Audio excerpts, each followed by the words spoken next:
Méditons un instant du vendredi 12 novembre 2021, vendredi de la 32e semaine du temps ordinaire année B, réalisé par le Père Franklin Florus.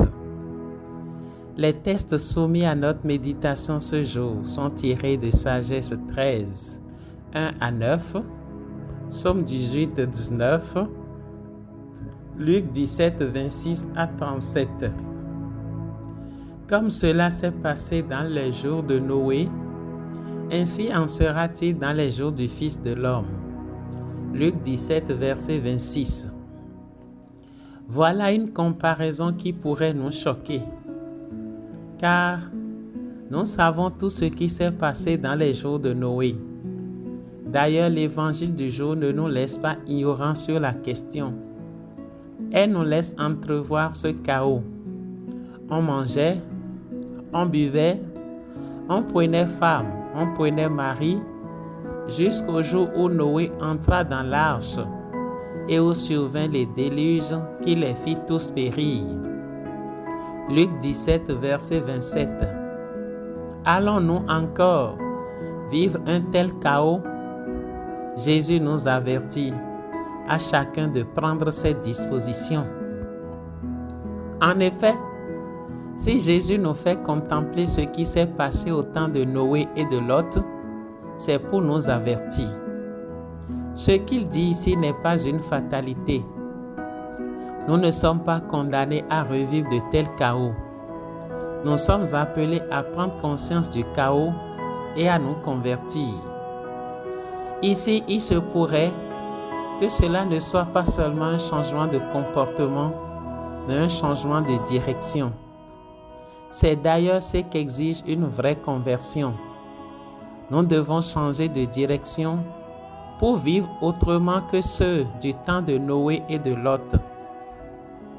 Ce que Jésus reproche à ces derniers n'est pas le fait de manger, de boire ou de se marier, mais surtout leur indifférence vis-à-vis des lois et commandements de Dieu. Ils se sont attachés à la vie en ignorant le principe même de la vie. Ils se sont attachés aux créatures en oubliant le Créateur. Et ce reproche n'est pas nouveau. C'est ce que le sage de la première lecture aussi déplore chez ses contemporains. À partir de ce qu'ils voient de bon, ils n'ont pas été capables de connaître celui qui est. En examinant ses œuvres, ils n'ont pas reconnu l'artisan. Sagesse 13, verset 1. Voilà le vrai péché de ceux dont parle Jésus dans l'Évangile. Pour le sage de la première lecture, ils n'ont pas d'excuses. En ce sens où ils avaient bien la possibilité d'aller jusqu'au bout de leur science pour découvrir l'auteur des belles œuvres auxquelles ils s'attachent. Si tel est le sort de ceux dont parlent les textes d'aujourd'hui, alors quel sera le nôtre? Pouvons-nous avoir d'excuses? Ne nous comportons-nous pas déjà comme eux? Il suffit de suivre les actualités ou de regarder ça et là autour de nous pour découvrir que nous vivons sans Dieu. Nous vivons comme si Dieu n'existait pas.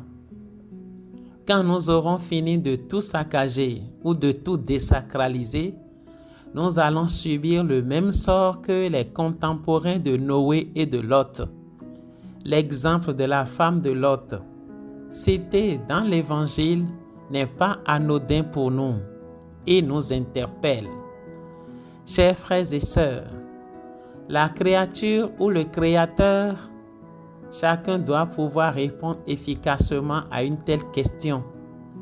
Tout nous est venu du Créateur, mais tout dans notre vie porte à croire le contraire.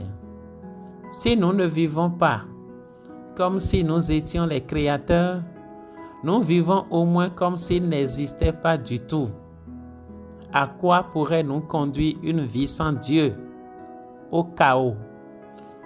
Il ne suffit pas de se méprendre là-dessus. et il ne faut même pas.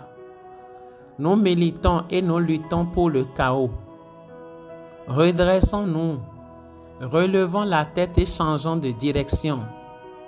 Alors, nous pourrons rentrer dans le concert que décrit le psalmiste dans le psaume du jour et nous allons y participer efficacement.